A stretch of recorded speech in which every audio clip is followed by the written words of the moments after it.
Quand on dit femme scientifique, on pense souvent à Marie Curie, mais bon, faut pas se mentir, ça remonte un petit peu loin à cette époque. Depuis la fin du 19e siècle, la science a quand même pas mal avancé et de plus en plus de femmes y ont participé. Mais qui sont ces femmes qui font la science d'aujourd'hui ? Bienvenue dans À la sauce Curie.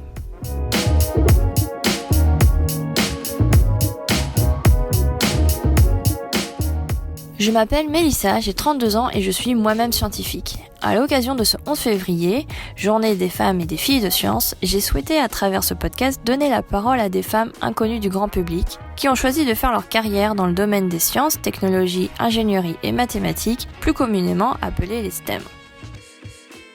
Épisode 1, Émilie. Émilie est chirurgienne digestive au CHU de Nantes et un petit peu, comme elle dit, chercheuse en biologie. J'ai eu la chance de travailler avec elle pendant 1 an, donc on se connaît un peu, mais j'en apprends énormément lors de cette discussion. On parle entre autres des rencontres inspirantes de la vie, de l'importance de la parité homme-femme et de construction de carrière en tant que maman. Bonne écoute. Bonjour Émilie. Bonjour Mélissa. Comment ça va ? Ça va. Merci d'avoir accepté cette petite discussion. Et donc, pour commencer, est-ce que tu peux te présenter, donc comment tu t'appelles, ton âge et ton métier ? Alors, moi je suis Émilie Duchalet, je suis chirurgien digestif et aussi chercheur, un petit peu, j'ai une thèse de sciences. Et pour l'instant, je reviens d'une année aux États-Unis en tant que Research Fellow, donc pour la recherche clinique. Et je suis en transition vers un poste de praticien hospitalier au CHU de Nantes, en tant que chirurgien digestif, avec une part de mon activité en recherche clinique et en recherche fondamentale. Donc clinicienne et chercheuse. C'est ça. Classe. Et donc, comment tu défends, tu as plutôt répondu à la question, mais comment tu définirais ton métier ? Clinicienne et chercheuse.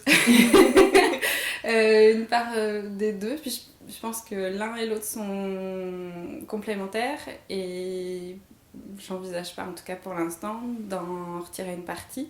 Et dans les périodes où j'étais à 100% dans l'une des deux, c'est-à-dire 100% recherche ou 100% clinique, il me manquait l'autre partie. Et donc c'est pour ça que je suis clinicienne et chercheuse. Ok. Et alors, quel a été ton parcours pour en arriver jusque-là ? Allez, on va commencer bac. Ok. Alors, au début, la recherche, j'en avais absolument pas du tout envie. Ouais. J'avais beaucoup aimé tout ce qui était sciences naturelles au lycée. J'avais un super prof qui m'a peut-être donné un peu envie finalement de le faire. Mais c'était pas vraiment objectif dans ma tête. Et ce que je voulais vraiment faire, c'était être médecin. Et en commençant, c'était même être plutôt médecin généraliste. J'avais pas trop envisagé l'hypothèse de faire de la chirurgie. Et donc c'est au cours des études de médecine je me suis rendu compte que la part chirurgicale c'était important. Il y avait ce côté un peu technique, mais aussi parce que la relation avec le patient est différente. C'est-à-dire qu'ils ont peut-être que je me trompe, mais j'ai l'impression qu'ils ont besoin de donner plus confiance à un chirurgien, et c'est une relation qui n'est pas forcément facile, parce qu'ils donnent... Enfin, ils savent pas forcément ce qui va se passer quand ils vont être opérés. Et donc, ils ont besoin vraiment de faire 100% confiance. Et mettre à l'aise le patient dans cette situation, c'est un truc qui m'a beaucoup plu. Et donc, voilà, c'est pour ça que je suis allée plutôt vers la chirurgie. Et la science est arrivée dans un deuxième temps, puisque c'est après, en commençant mon internat, que je me suis dit pourquoi pas essayer de faire un master 2, c'est quelque chose que beaucoup de gens faisaient, et je m'étais quand même laissé la possibilité pendant mes études de médecine, avant d'être interne, de faire un master 1, en me disant toujours pareil qu'on sait jamais, un jour ça pourra peut-être me plaire. Et puis du coup pendant mon internat je me suis dit allons-y, tentons. De toute façon j'ai déjà fait ça, allons jusqu'au bout, voyons si ça me plaît. Et puis comme Obélix je suis tombée dedans quoi. et vraiment je m'y attendais pas du tout. J'y allais en me disant voilà, ça me fera un petit truc de plus et puis on verra bien si ça me tente. Mais vraiment ça a été une vraie découverte, parce que j'imaginais pas ça comme ça du tout. J'imaginais pas... Enfin, on m'avait dit que c'était... Tu te posais une question, tu répondais à une problématique. Et pourtant, c'est une question qui m'avait pas paru évidente au départ. Enfin, c'était pas un truc que j'avais vraiment choisi. C'est le thème de mon Master 2. Mais finalement, je me suis laissée prendre au jeu et l'idée de trouver un moyen de répondre à la question, je trouvais ça assez... C'est la démarche, quoi. Ouais, la démarche qui était vraiment, vraiment sympa. Et puis, au fur et à mesure de cette année de Master 2, je me suis dit, je peux pas trop m'arrêter là. Et puis en plus, quand on commence à rentrer dedans, c'était pas tout à fait mon domaine, mais quand même un petit peu, parce que c'était de la gastro-entérologie, et sur les maladies inflammatoires. Et je me suis dit, moi ça m'intéresse moins ces maladies-là, mais le cancer c'est plus mon truc. Et je pense qu'il y a moyen... Enfin, il y avait des questions qui sont arrivées, qui sont nées pendant cette année de Master 2 à laquelle j'avais vraiment envie de répondre. Et c'est comme ça qu'est née mon idée de continuer de faire une thèse de science avec ma propre problématique. Et j'ai eu la chance que le directeur du laboratoire m'autorise à mettre en place mon projet. C'était pas gagné d'avance parce que c'est une thématique qui n'était pas vraiment une thématique phare du labo. Et donc voilà, voilà comment c'est arrivé. Et ça, c'est pour la part recherche fondamentale. Et puis pour la part recherche clinique, ça, c'est quelque chose qui m'a toujours plu. Parce que c'est vrai que quand tu es dans ton activité clinique, tu te demandes toujours si ce que tu es en train de faire, c'est la bonne chose à faire. Et le seul moyen de le démontrer, c'est de faire une étude, de démontrer que ce que je suis en train de faire, c'est mieux que de faire autrement. Et puis, puis voilà, donc finalement, c'est assez naturel de faire de la recherche clinique quand on est clinicien. Tu aurais fait... donc côté sciences pures et dures, donc c'est pendant ton master, mais est-ce que tu aurais fait de la recherche clinique de toute manière si tu n'avais pas fait ce master? Oui, ça c'est sûr. Ça, la recherche clinique, c'est sûr. Ouais. J'étais déjà partie dedans. Dès ma première année d'internat, j'avais commencé à faire des études de recherche clinique. Alors, les premières, c'était pas très mise au point, c'était le début, mais oui, j'avais vraiment envie. Et même en tant qu'externe, j'étais déjà intéressée par ça, les articles, ça m'intéressait. Ok. Et c'est commun de faire de la recherche clinique pour un chirurgien ou pour un médecin généraliste? Enfin, je veux dire, il y a combien de pourcentage de personnes qui font de la recherche clinique? Alors, parce que en médecine générale, dans un CHU, alors dans un CHU, il y a beaucoup de gens qui font de la recherche clinique, souvent parce que c'est des universitaires qui mettent en place des projets de recherche. C'est pas forcément uniquement des essais randomisés, mais ça peut être aussi de la recherche sur des données de patients. Et c'est vrai que ces essais-là, ils naissent principalement dans les centres universitaires. Et comme moi je travaille dans un centre universitaire, j'ai été plus proche. Mais il y a aussi beaucoup de centres hospitaliers qui sont privés ou publics et qui ne sont pas universitaires mais qui participent à des projets de recherche des projets de recherche qui sont initiés par les CHU, les centres universitaires. Et même maintenant, de plus en plus, il y a des centres privés et publics, c'est pas la majorité, mais non universitaires qui commencent à développer leurs propres projets de recherche clinique. Mais ça reste encore assez anecdotique. Ok, donc principalement la recherche clinique, c'est dans les centres universitaires. Et puis ceux qui mettent en place ces projets-là de recherche, c'est des universitaires principalement. Les autres incluent des patients, mais la majorité des projets sont universitaires. Et donc tu nous as dit, tu as fait une année aux États-Unis. Exactement. Comment c'est parti cette idée alors en fait, ça faisait très longtemps qu'avec mon mari, on se disait qu'il fallait qu'on aille voir ailleurs. Lui, il est anesthésiste. Alors, il n'est pas du tout anesthésiste dans un centre universitaire, ça l'intéresse pas trop, je dirais même la recherche.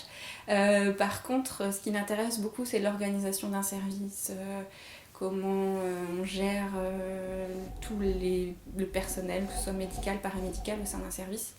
Et je crois que ça l'intéressait assez de pouvoir voir ce qui se passait ailleurs. Et c'est pour ça qu'on est partis tous les deux. Alors on avait le choix, c'était un pays anglophone parce qu'on voulait améliorer notre anglais.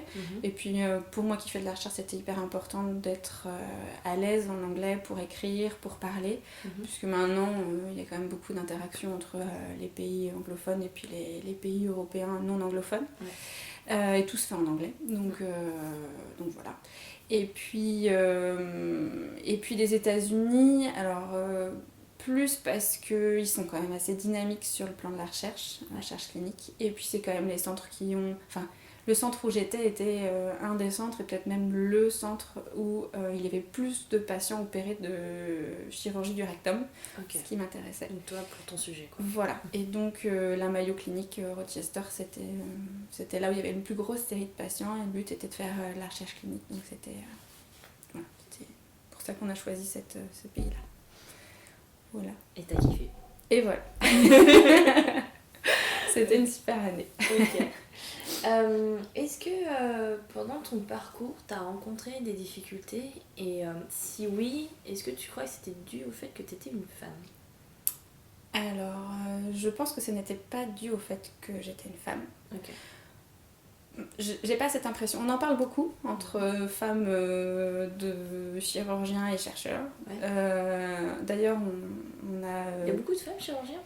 Il y a de plus en plus de femmes chirurgiens, mais ça reste encore une grosse minorité. Ok. Et justement, avec d'autres chirurgiens qui sont universitaires et qui ont à peu près mon âge, on est en train de se demander si on va pas faire une étude pour essayer de faire un état des lieux de la façon dont les femmes en chirurgie travaillent. Okay. Donc est-ce qu'elles travaillent même pourcentage de temps ou même dans les mêmes conditions que les hommes. Après, j'ai pas eu l'impression, et on en a beaucoup parlé à cette occasion, j'ai pas eu l'impression d'avoir été lésée ou d'avoir une place différente par rapport à des collègues masculins. Peut-être que dans le monde de la chirurgie, les chirurgiens qui sont plus vieux et qui sont souvent des hommes se sentent plus à l'aise avec d'autres hommes, mais j'ai l'impression aussi qu'ils ont cette ouverture d'esprit de se dire, en tout cas dans ceux que j'ai rencontrés, qu'ils laissaient leur place complètement aux femmes de s'épanouir dans cette spécialité. Okay. Et vraiment, j'ai pas du tout ressenti de frein là-dedans. Okay. Ce qui est peut-être plus difficile quand on est une femme dans ce domaine, mais je pense que c'est dans tous les domaines, c'est que les femmes entre elles sont pas forcément aussi cool que les hommes entre eux. Okay. Et c'est peut-être ça la différence entre être une femme et un homme quand on travaille en chirurgie, dans ce que je connais, mais je pense vraiment que c'est partout pareil. L'ambiance entre femmes est plus compliquée à gérer et à rendre agréable que l'ambiance entre hommes. Par rapport donc à des femmes chirurgiennes seniors ? Oui, seniors ou même de même génération. Oui, voilà, de même génération. Okay. C'est pas toujours... on entend ça et je pense que c'est vrai. Je pense qu'on n'a pas les mêmes façons de fonctionner. Et ouais, on est peut-être plus... Ok, parce que c'est vrai, t'es pas la première à me le dire. c'est vraiment un truc où j'ai été étonnée. Ouais. Et en même temps, pas si étonnée que ça, parce que j'en avais entendu parler, que comme quoi des femmes peuvent être effectivement plus dures envers d'autres femmes, parce que... alors, justement, on a débattu un peu de ça avec des copines, et c'était... est-ce que tu crois qu'elles le sont parce que j'en ai chié, donc faut que t'en chies pour te rendre plus dur et voilà, faut que tu t'attendes à ça? Ou est-ce que c'est vraiment le côté ok, je suis là, j'ai pas envie que tu piques ma place et... Je pense que c'est juste un problème de personnalité. Enfin, je sais qu'il faut pas dire ça aujourd'hui, il faut pas dire que les hommes et les femmes sont différents, mais je pense vraiment que les femmes, elles ne se comportent pas au travail comme les hommes. On sait que les hommes, ils sont très compétitifs entre eux. C'est-à-dire qu'il faut qu'ils arrivent premiers, même si c'est pas objectif. Même s'ils l'objectivent pas intérieurement, c'est la compétition. Et une compétition qui est pas forcément désagréable, qui peut être sympathique. Oui. Les femmes, elles sont pas vraiment comme ça. Elles se regardent, elles se comparent. Elles ont pas forcément cet objectif d'être la première, mais l'objectif de regarder ce que les autres font et peut-être de critiquer un peu plus. J'ai cette impression et je pense que c'est vraiment un problème plus comportemental que... Ouais, il y a peut-être un peu plus de jalousie peut-être parce qu'on est des femmes. Et je me mets pas à part, hein. Je pense que... Enfin, je suis probablement une femme aussi et avec ses défauts, mais... mais en gros, on se regarderait plus entre femmes, quoi, et se dire... Ah... Alors que si on regarde les hommes, on on s'en fout un peu plus, quoi, parce que ils ont... Pour eux, c'est arrivé en premier, voilà, et je suis pas sûre qu'ils regardent vraiment ce qui se passe autour. Et voilà, au contraire, ils ont même plutôt cette capacité à passer outre certains conflits et à laisser les choses se tasser. Ok. Et alors, toi qui as une expérience aux US, est-ce que, alors après c'était pas dans le même cadre, mais est-ce que tu as vu des différences US-France dans les relations au travail ou dans Alors, au travail, en tant que femme ou en tant que... ou de manière générale. Alors, de manière générale, j'ai trouvé qu'aux États-Unis, les hommes, femmes, travaillent dans une ambiance plus apaisée. Peut-être que c'est un problème de temps de travail, c'est-à-dire qu'ils ont peut-être plus de temps de travail à l'hôpital et dans les services, mais ce temps de travail il est de meilleure qualité parce qu'ils prennent le temps justement. Ils sont pas restreints sur une durée donnée et dans laquelle ils doivent tout faire, et avec une durée qui est peut-être pas tout à fait adaptée à la tâche qu'ils ont à accomplir. C'est vraiment l'impression que j'ai eue. Alors j'étais quand même dans une structure assez privilégiée, donc c'est peut-être lié à ça, j'ai peut-être eu cette impression à cause de ça. Mais j'ai pas eu l'impression qu'ils souffraient au travail comme je peux en avoir l'impression parfois en France, dans le système de santé. Ou dans le monde de la recherche. Vraiment, ça c'est le premier point. Et puis... ils ont peut-être un peu plus ce côté, en chirurgie en tout cas, je suis un homme, et les femmes, il faut peut-être qu'elles démontrent un peu plus qu'elles sont efficaces pour arriver au même niveau. C'est un peu plus de sexisme là-bas, quoi. Ouais, peut-être. Je dirais pas... Voilà. T'affirmerais pas ça, mais... C'est un petit ressentiment, et je pense même pas que ce soit objectif de leur part, je pense même pas qu'ils arrivent à le sentir, à le percevoir, je pense juste que c'est... culturel. Oui, peut-être culturel, et même je pense que c'est subconscient pour eux, c'est même pas forcément fait consciemment. Et ça reste très léger. Genre, j'ai pas été pénalisée du tout. Oui, toi en tant que... Non. Toi en tant que femme et en plus étrangère, pas du tout. Absolument pas. Non. Au contraire, ils étaient plutôt ouverts à découvrir ce qu'une femme étrangère pouvait leur offrir en termes de recherche et de travail. Ok. Et c'est quoi ton rapport à la science en général? Parce que tu dis donc tu as découvert la science plutôt en Master 2 pendant ton internat. Mais après, moi je considère la médecine comme de la science. Qu'est-ce qui t'a donné envie d'être médecin? Qu'est-ce qui m'a donné envie d'être médecin? Les gens que j'avais autour, je pense. Mes parents sont médecins tous les deux. Ok, ça aide. Donc ça aide. Et je pense que même si je ne m'en rendais pas compte à l'époque, peut-être qu'inconsciemment je me suis un peu orientée vers la chirurgie parce que par des moments que j'ai vécu avec eux. Ils travaillaient tous les deux, donc c'était pas toujours évident de nous faire garder, donc parfois on venait avec eux. Mon papa il faisait beaucoup de visites à domicile, même s'il était pneumologue, parce qu'il aimait bien ça, il aimait bien voir ses patients, et il nous emmenait de temps en temps avec ma sœur, et ça m'a, je pense, donné envie de rentrer un petit peu dans l'intimité des gens, de les aider. Et puis il m'a aussi emmenée au bloc opératoire. J'attendais derrière la porte du bloc opératoire pendant qu'il était en train d'aider les anesthésistes à intuber. Et je pense que cette espèce de mystère, je ne m'en rendais pas compte à l'époque, mais peut-être quelque chose que j'ai eu envie de... Qu'est-ce qui se passe derrière? Qu'est-ce qui se passe derrière, exactement. Il y a eu ça. Et puis après, il y a eu les rencontres d'amis de mes parents, probablement, que je trouvais particulièrement humains et qui m'ont donné envie de faire de la médecine. Je pense que voilà, pour la part médecine, qui est en effet de la science, mais qui n'est pas non plus, c'est une recherche d'un diagnostic. Ce que j'appelle plus science fondamentale, c'est la recherche d'un mécanisme, une compréhension d'un mécanisme. Et ça, vraiment, la compréhension de mécanisme, c'est des gens que j'ai rencontrés. Et peut-être même très tôt finalement, parce que dans la partie de recherche que je fais, il faut des mathématiques, et c'est des profs de primaire probablement qui m'ont donné envie d'avoir ce raisonnement. J'ai un prof de maths auquel je pense justement en CE2, il m'a donné envie, il m'a inculqué ce raisonnement de recherche d'une cause en géométrie, Et c'est un truc, j'aime ça, mais vraiment j'aime ça. Et je l'aimais déjà à cette époque-là. Et ouais, c'est ça, ça m'a donné envie. Et puis petit à petit, tu rencontres de plus en plus de gens qui te donnent de plus en plus envie de faire pareil. Ouais. Je pense que Lauriane fait partie. Alors, j'étais déjà dedans avant de la rencontrer, mais c'est elle qui m'a aussi donné envie de me surpasser, de me donner confiance aussi, de me faire prendre conscience que j'en étais capable. Ici, elle parle de Lauriane, sa co-directrice de thèse. Il y a aussi, je pense, Monsieur Galmich. Monsieur Galmich, qui était le directeur de son laboratoire de thèse. Qui m'a fait confiance à un moment où j'imaginais pas que la science allait me plaire. Et qui m'a vraiment donné envie, en me montrant les bons côtés de ce que ça représentait. Bien sûr, Michel qui m'a encadrée pendant mon Master 2. Et puis, un truc dont je me suis rappelé il y a peu de temps, quand je suis passée en cardio, quand j'étais externe, il y avait un chef de service, il n'était pas encore chef de service, mais il était cardiologue. Et il m'avait observé pendant 3 mois de stage. Et à la fin des 3 mois, il m'a dit, écoute, je t'ai vu et je pense qu'il faut que tu fasses un master. Faut pas, quand tu arrives en tant qu'interne, tu dis, je veux prendre une année pour faire un master. Et à ce moment-là, vraiment, c'était pas du tout mon problème. Hein. Mmh.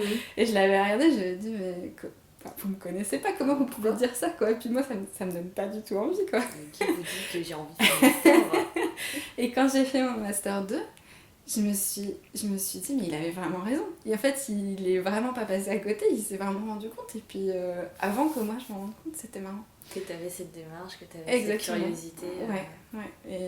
Et c'est des gens comme ça qui m'ont probablement donné envie au fur et à mesure. Pas forcément des situations, plus des gens. Mm. Ok, en fait tu réponds à ma question suivante en fait, qui était est-ce que tu as des modèles féminins ou masculins qui t'ont justement motivé à faire ça? Et parce que donc là tu as parlé de modèles tous scientifiques ou cliniciens dans ton domaine, est-ce que tu as eu d'autres modèles en dehors justement, plus des parcours de vie qui t'ont inspiré ou des choses comme ça? Ouais, qui sont pas forcément des médecins ou des chercheurs, tu veux dire? Ouais, oui, il y a ma grand-mère. Ouais. Ma grand-mère, elle était une des premières à être institutrice et à vraiment avoir... elle a eu... Enfin, elle s'est donné les moyens de faire ce qu'elle voulait faire. Elle voulait être institutrice, elle a été jusqu'au bout. Ouais. C'était pendant la guerre, il y avait plus de formation d'institutrice dans le Cher, dans l'Indre. Okay. Du coup, elle a dit à ses parents, et je pense qu'elle a été pas facile, elle leur a dit, moi je m'en fiche, je veux le faire. Et donc elle est partie à Nantes pour faire ses études. Et puis pour devenir institutrice, et toute sa vie, elle a continué à le faire, malgré le fait qu'elle ait eu 3 enfants. Elle a toujours... voilà, c'était vraiment son objectif. Et je pense que son entêtement, qui parfois n'était pas forcément une qualité, finalement m'a plu. Puis et je me suis dit que c'était beau d'avoir une cause et de la suivre et d'y croire et de mettre tout en œuvre pour y croire. Et puis, mes parents, ils sont un petit peu aussi dans cette optique. Et donc, je pense que il y a ça. Et puis, c'est principalement eux à qui je pense. Je pense pas qu'il y ait eu d'autres... Si, mon prof de SVT qui était un passionné en terminale, il était extraordinaire, ce prof. On n'en rencontre pas souvent des comme ça, mais lui, il était passionné. Alors, pas du tout parce que j'aime moi, il était passionné par les oiseaux, passionné quand même un peu par la médecine, même s'il le disait pas trop, mais il aimait comprendre ce qui se passait. Et il m'avait proposé, et mon père y allait aussi, du coup on y allait ensemble. Il y a des conférences qui étaient organisées dans ma ville, à Bourges, quand j'étais au lycée, tous les mois, et c'était sur des thématiques très différentes. Alors l'univers, les OGM, vraiment des trucs très variés. C'était organisé par le musée d'histoire naturelle. Et alors vraiment je prenais vraiment du plaisir à y aller, à écouter, et ça m'a donné aussi probablement cette inspiration sur comment répondre aux questions, quelles sont les problématiques. Je pense que ça m'a bien aidé, ça, dans mon parcours professionnel. Ah, c'est cool ça. Tu sais si ça existe encore ? Je sais pas, non, j'ai pas été voir... Ce musée, on emmène nos enfants à chaque fois qu'on y va, c'est le week-end, mais du coup, je sais pas s'ils continuent à le faire la semaine. Alors oui, ils font encore. Pour plus d'infos, le lien est dans la description. Et c'était vraiment chouette, parce qu'il y avait beaucoup d'adultes, mais il y avait quelques ados, et des ados passionnés, et c'était vraiment, vraiment intéressant. Ouais. Ok, donc c'était tout public quand même, donc pour adultes, mais aussi accessible aux ados. Exactement. Peut-être pas les enfants, quoi, mais... Tout à fait. Ok. Et puis, mon papa, peut-être qu'il avait cette envie que je fasse de la recherche un jour, je sais pas, mais même avant que je décide de faire médecine, m'avait emmenée à des conférences qui étaient organisées à l'hôpital sur des thèmes, sur des maladies. Moi, ça me parlait pas trop à cette époque-là, mais ce qui me parlait, c'était de voir à quel point, et je me rappelle notamment d'une femme, probablement elle était jeune interne, et... je me rappelle d'elle, elle présentait son truc, je pense que je ne comprenais absolument pas ce qu'elle était en train de présenter, mais la façon dont elle le présentait et dont elle était passionnée par ce qu'elle disait, ça m'a touchée. Et je me suis peut-être... J'y repense souvent à cette femme, je sais même pas qui c'est, je pourrais même pas la retrouver, mais je me rappelle de ce qu'elle dégageait et je pense que ça m'inspire aussi, enfin ça m'a un peu inspirée dans mes choix, je pense. Cette apparence d'une femme qui sait où elle va et qui est tellement passionnée par ce qu'elle dit qu'elle en oublie un peu tout le public qu'il y a autour, mais qu'elle arrive à faire passer un message qui m'était un peu inaccessible à cette époque-là, mais qui manifestement touchait d'autres personnes. Le message en lui-même, en fait, t'importait peu, c'est vraiment le ressenti que t'as eu à ce moment-là. T'avais quel âge à peu près, tu te rappelles? Je devais avoir 12 ans, 13 ans. Ouais, un truc comme ça. Ouais, donc que tu comprennes pas, c'est normal. je crois que c'était sur l'AS probablement, parce que ça intéressait mon papa. Donc ça devait être encore un jour où il y avait personne pour nous garder et où j'ai été un peu emmenée. J'étais toujours contente, hein, donc ça me gênait pas. J'avais pas l'impression que c'était de force, mais je savais pas trop où j'allais généralement. Dans ce monde d'adultes. Il se dit qu'il y a moins de femmes en sciences générales, sens large, je crois. Est-ce que tu es d'accord avec ça?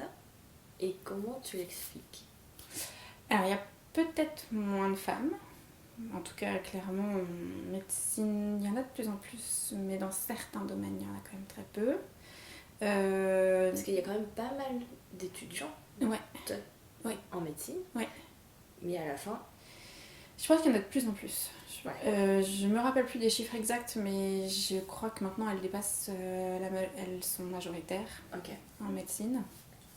C'est vrai que dans le domaine que je connais, en chirurgie, elles restent quand même très minoritaires. Et en sciences, il y en a quand même de plus en plus aussi. Alors je connais pas les quotas, mais j'ai l'impression qu'il y en a quand même plus.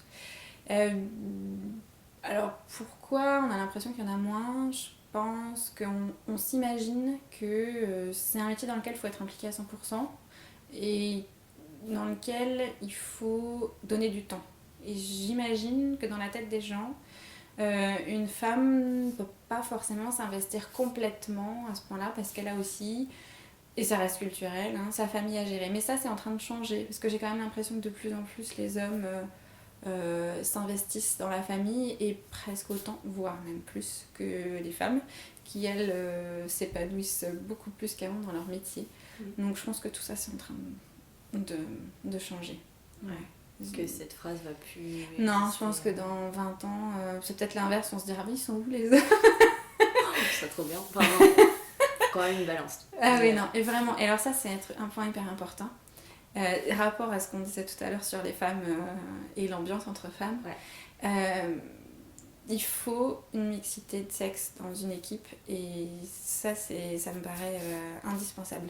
Il faut vraiment mélanger des hommes et des femmes dans une équipe parce que chacun a autre chose à apporter, un point de vue différent sur la pratique et sur le quotidien et c'est hyper important. C'est pas seulement des personnalités différentes, tu penses que c'est vraiment... Homme-femme, on a des... Il y a les personnalités, il y a la façon d'envisager les problèmes. Je pense vraiment on n'a pas les mêmes façons de les résoudre et on apporte tous notre façon, féminine, masculine, entre deux, et qui est importante. Et dernière question, quel conseil tu donnerais à une petite fille ou à une ado qui veut se lancer dans la science? Je lui dirais qu'il faut qu'elle aille jusqu'au bout de ce qu'elle veut. Et que c'est pas parce qu'il y a des échecs, parce qu'il y en a quand même beaucoup. Et en plus, ce qui est dur, c'est qu'on commence par les échecs, pas en sciences. On est rarement tout de suite sur un truc qui fonctionne. Que ce soit en médecine, que ce soit en recherche fondamentale ou dans tous les domaines scientifiques, on apprend par l'erreur en fait. Et alors, heureusement, on n'apprend pas par l'erreur sur le patient. on fait des erreurs sur des mannequins, mais justement, on apprend par l'erreur. Et c'est hyper parfois décourageant. Et il faut avoir cette envie d'aller jusqu'au bout. Et puis, il faut aussi quand même se rendre compte que d'avoir des enfants, ça change un petit peu. Moi, ça l'a pas changé. Mais je vois autour de moi que pour certaines femmes, ça change un peu les priorités. Et on peut avoir été très investi dans un domaine et dans une cause. Quand on a des enfants, on peut changer de priorité et se dire que finalement, ce qu'on faisait jusque-là et ce pourquoi on passait 100% de son temps n'est peut-être plus si important. Et c'est quand même quelque chose à garder en mémoire et à rester prudent sur les choix qu'on fait. Parce que le jour où on aura des enfants, si on en veut, peut-être qu'on se retrouvera en difficulté si on a fait un choix où on n'a pas la possibilité de revenir en arrière et de prendre du temps pour sa famille, quoi. Et ça, c'est important à considérer. Alors, ça ne me concerne pas du tout parce que moi, et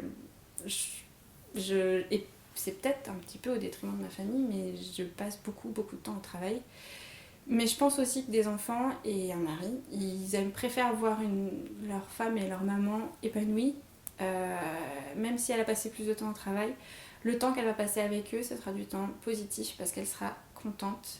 Et alors qu'à l'inverse, si on s'empêche de faire ce qu'on aime, je pense que dans sa famille, on n'est pas forcément épanoui. Et ça se ressent sur notamment les enfants. Ouais. Ça, j'y crois vraiment. Ok. Donc, voilà. Et qu'est-ce que je donnerais d'autre comme conseil ? Je pense qu'il faut pas que tout ça les décourage, c'est juste un équilibre à trouver. Et qu'il faut vraiment qu'elles passent du temps à chercher quel va être leur équilibre. Et voilà. Mais que rien n'est impossible. Et que ça, c'est vraiment la phrase qu'il faut qu'elles suivent. Rien n'est impossible. Quelle belle conclusion. Exactement. Merci Émilie. Merci. Merci d'avoir écouté jusqu'ici et encore merci à Émilie pour sa confiance. Si toi aussi tu as apprécié cette discussion, n'hésite pas à mettre plein d'étoiles sur Apple Podcast, des pouces en l'air sur YouTube et à partager tout autour de toi. Tu peux retrouver À la sauce curry sur le site internet du même nom, tout attaché à lasaucecurry.com, mais aussi sur ton appli de podcast comme Apple Podcast ou Spotify, sur YouTube et sur les réseaux sociaux, Facebook, Twitter, Instagram, tout ça, toi-même tu sais. Si toi aussi tu veux participer et venir me raconter ton parcours scientifique, tu peux m'envoyer un email à lasaucecurry@gmail.com. Je serai ravie de t'avoir à mon micro. Tous les liens sont dans la description. Encore merci pour ton écoute et n'oublie pas, la science est partout, surtout en toi. À mardi prochain, salut!